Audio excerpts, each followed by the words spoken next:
Exotic food ang titirahin natin ngayon mga bossing, kaya unahan ko na po kayo. Sa mga medyo masiselan po ang sikmura dyan, skip nyo na lamang po ang video at maraming salamat po. Ang nililinisan ko ngayon mga bossing ay ang tinatawag na palakang petot o mas kilala sa Ilocano term na battog o batbatog. Popular din po ito sa tawag na pilat o kengkeng. At sa wikang Ingles, tinatawag po itong bubble frog o painted frog. Madalas sa paglilinis nito, ginagamitan ito ng abo.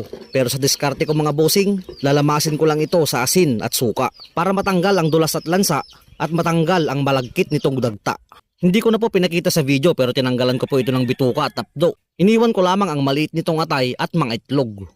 Isinangkotsa ko lang ito kasama ang mga aromatiko. Damihan nyo na rin po ng luya para matapang-tapang ang lasa.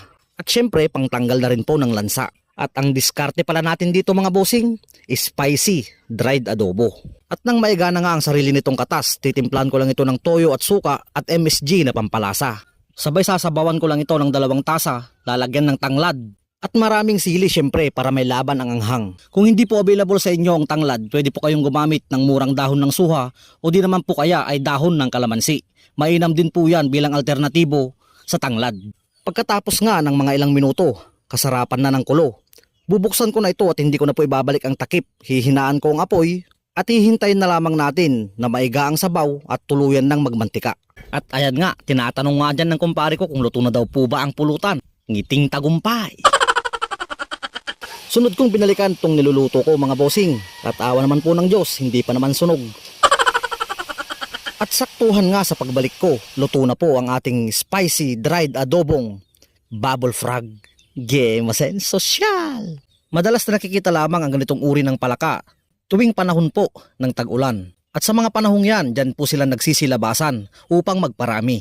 Ito po yung mga uri ng palaka na sobrang napakaingay.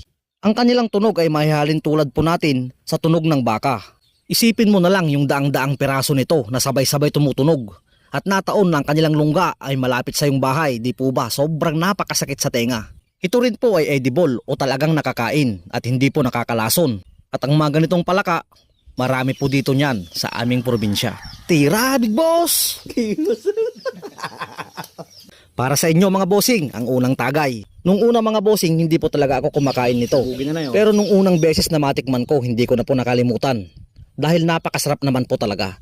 Lalo't nakikita ko naman kung paano po nila piniprepara at niluluto. At sobrang napakalinis naman talaga ng kanilang paghahanda. Lalo na at exotic pa, kakaiba nga naman talaga ang sarap at lasa. Kung para po sa iba, ito ay nakakadiri. Para sa amin naman po, ito ay isang malaking biyaya. Paano ba yan mga bossing? Hanggang dito na lang. Maraming salamat po. God bless.